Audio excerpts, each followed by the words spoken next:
Howdy historians, Mr. Montgomery getting ready to bring you a flip lesson for economic sectionalism in antebellum America.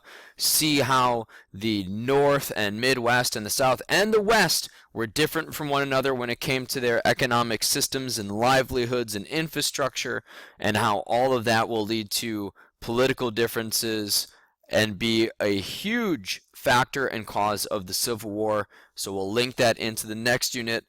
Link it up to the past unit, see lots of good stuff as we go.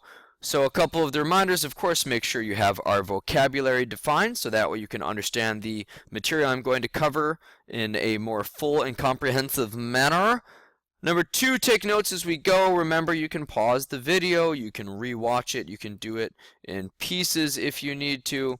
And of course, answer the wrap-up questions after watching the video and then bring all these materials to class. You've got 2 questions in the wrap-up portion, so make sure that you have those ready to go so we can discuss them in class. Now, as you're looking at the lecture outline, we are in Unit 4, Part 3.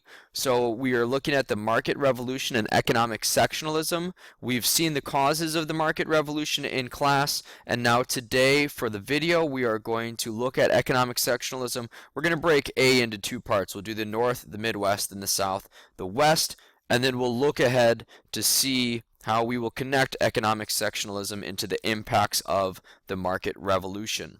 So without further ado, let's go ahead and hop into it here, and we will start with the industrial Northeast. So we'll give them all little nicknames so that way you can see what's at the heart of their economic focus. So industrial Northeast going to be pretty straightforward there. We're talking about industry.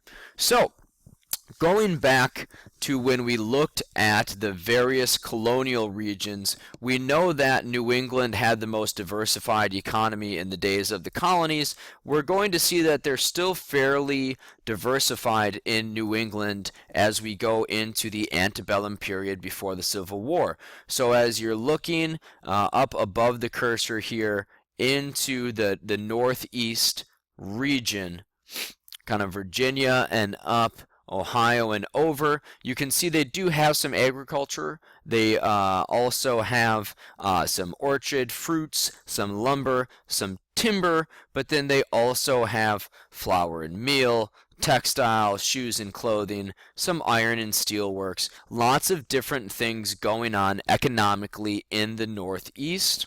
And you can see the manufacturing cities product value key down here and how many of our largest industrial cities are located in the Northeast. So it's a diversified economy, not a ton of agriculture, but there is some.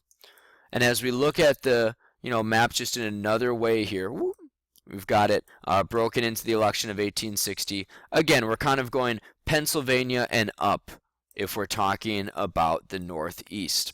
So textiles were big in the Northeast. The early kind of market revolution, industrial revolution here focused on textiles, but eventually, especially in the 1830s, northern factories started to produce a wide range of goods, anything from farming equipment to clocks to shoes, and of course they continued along with textiles as well. So if we just take a quick look at this chart, we can see this just in another way. So the North Atlantic states, you can see large numbers of factories employing large numbers of people with a very large output value. When you look at the old Northwest, the Midwest, they are second when it comes to manufacturing by region right before the Civil War. The southern states are third, and then the West is growing. It's very young at this time, so they're coming in a distant fourth.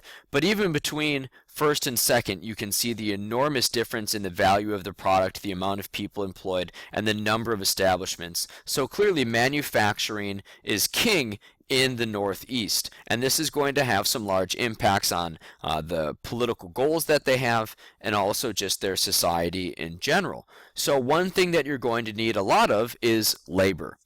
Industrial development meant that you needed a large amount of people who earned their living dependent on wages paid by factory owners. So instead of them making their own wages and kind of doing their own thing on their farms, instead they're going to go punch a clock and make a wage and get paid by a factory owner. There were some common problems when it came to labor. low pay, long hours, unsafe working conditions are the big three. So labor are going to try a number of different things to try to organize and protect their interests. They'll form unions, they'll vote a lot, and they'll try to find ways to increase their pay, shorten their hours, and improve their working conditions. So there was an important Supreme Court ruling in Massachusetts, Commonwealth v. Hunt, that ruled that peaceful unions did have the right to negotiate labor contracts with their employers. And in the 1840s and the 1850s, most state legislatures in the North passed laws that at least established a 10-hour workday. Now, of course, today we have an 8-hour workday, but in the 1840s and 50s, they started to get a 10-hour workday established. Commonwealth v. Hunt allowed unions to start to become established. So we did see some improvement for workers during this time, but the improvements were fairly limited. There were panics that would occur, and then any gains would be minimized. Employers and courts, were oftentimes also hostile to unions, and there was also just a lot of labor around. There were still lots of immigrants coming in at this time, so the abundant supply of cheap immigrant labor made it hard for labor to really have their needs met, but it's a step in the right direction as we get ready for the big industrial revolution around the turn of the century in the early 1900s. Now, of course, because these areas, the Northeast, are working in factories, in manufacturing, it's going to be an urbanized life, a city life.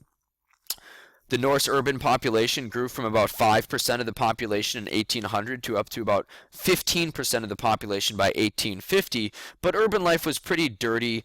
There was crowded housing, poor sanitation, infectious diseases, and high crime rates, but there were opportunities in the city, so people still went there nonetheless. And of course, one group is going to be African Americans. There were about 250,000 free African Americans living in the North by 1860. They made up about 1% of the northern population, but they had limited opportunities. They could maintain a family and maybe own some land, but they didn't have political or economic equality. They couldn't vote. Oftentimes they were barred from working in skilled trades, and they were displaced by white European immigrants very often. So it was a marginalized existence, but it was better than it was in the South, of course, and there were more opportunities in the Northeast for employment than there were in the West and the Midwest, and many of these free African Americans living in the Northeast will eventually fuel the abolition movement. So there were some limited opportunities in the Northeast, but as you can for African Americans, but as you can see, it's all about manufacturing and industry.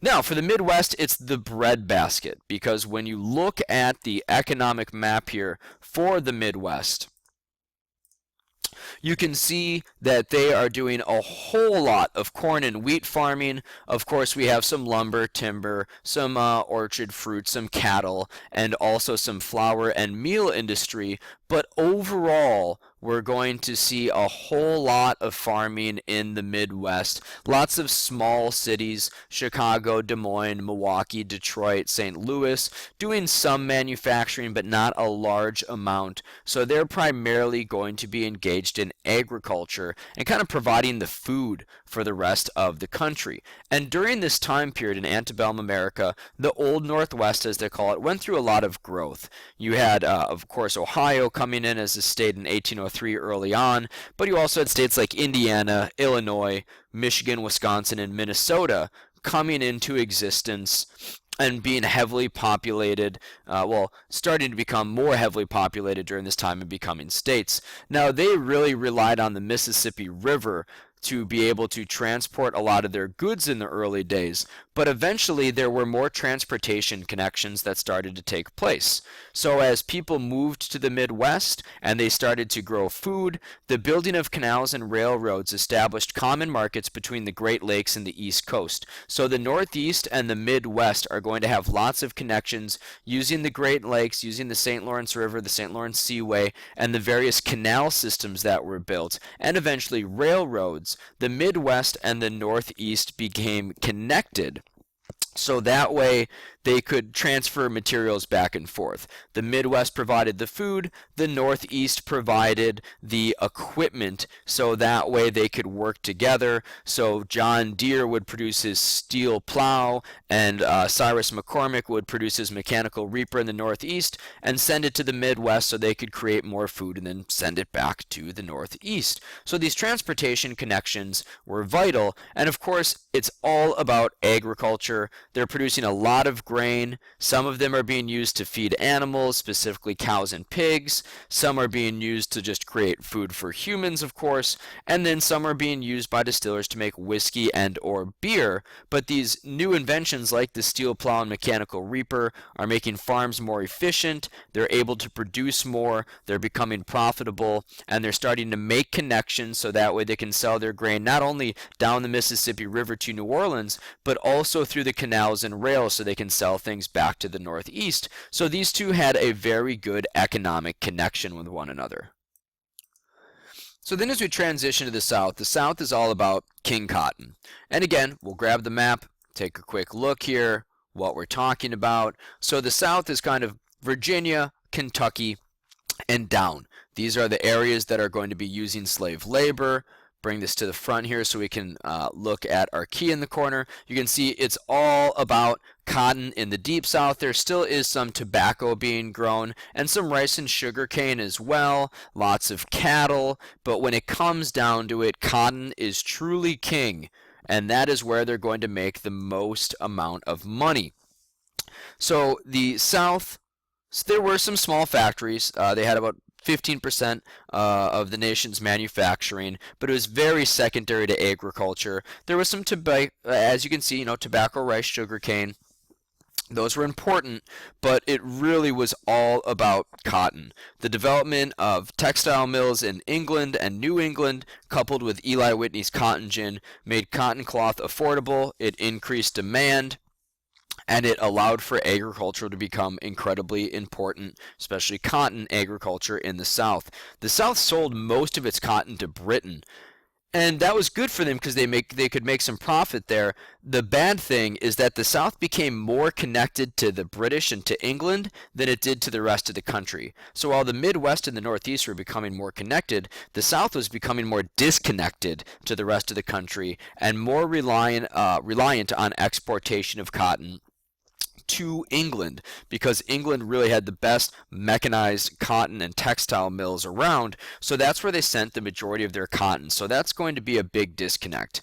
And as we know, they're going to use lots of slavery to be able to produce this cotton.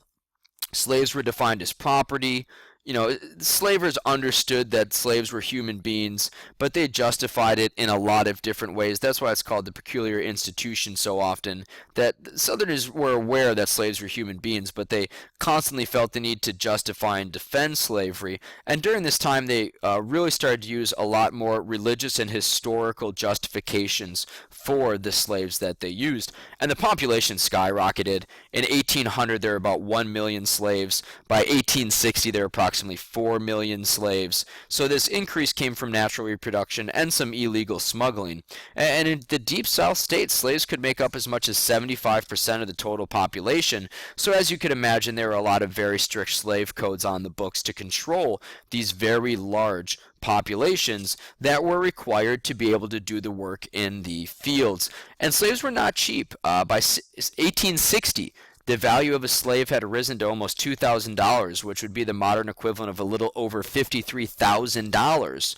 So they were seen as an investment.